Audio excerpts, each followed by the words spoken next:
అండి simple and టేస్టీగా fish కర్రీని ఎలా చేసుకోవాలో ఈ వీడియోలో చూపిస్తున్నానండి. చేసిన రోజు కంటే నెక్స్ట్ డే కనుక మనం ఈ కర్రీ తీసుకున్నామంటే చాలా టేస్టీగా ఉంటుందండి. రైస్లో కానీ జొన్న రొట్టెలో తింటే ఇంకా చాలా టేస్టీగా ఉంటుంది.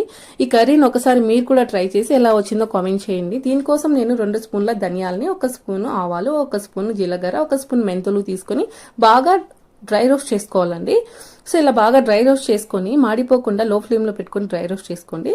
తర్వాత ఇవి చల్లగా అయిపోయిన తర్వాత ఒక మిక్సర్ జార్లోకి ట్రాన్స్ఫర్ చేసేసుకొని అందులో మనము ఒక 4 వెల్లుల్లిపాయలు కూడా వేసుకొని బాగా గ్రైండ్ చేసుకుని ఆ పొడిని పక్కన పెట్టేసుకోండి.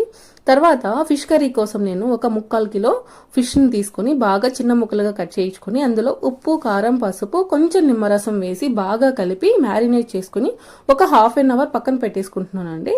హాఫ్ అన్ అవర్ పెట్టేసుకుంటే సరిపోతుంది. తర్వాత ఒక ప్యాన్ పెట్టుకుని ప్యాన్లో ఆయిల్ వేసుకుని ఆయిల్ హీట్ అయిన తర్వాత పచ్చిమిర్చి, కరివేపాకు, కొంచెం అల్లం వెల్లుల్లి పేస్ట్ వేసుకొని బాగా ఫ్రై చేసేసుకోవాలి.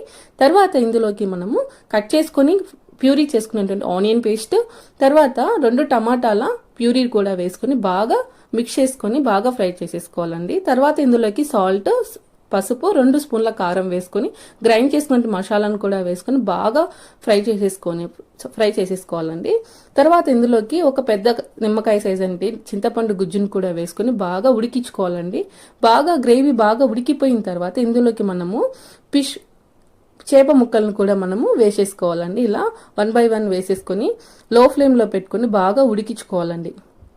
ఇలా మనము ఒక 5 నిమిషాలు లేదా ఒక 7-8 నిమిషాలు ఉడికించుకుంటే కర్రీ బాగా కుక్ అయిపోతుందండి. సో మనము ఎక్కువ ఉడికించినామంటే అది ముక్కలు అనేది చిదిగిపోతాయి.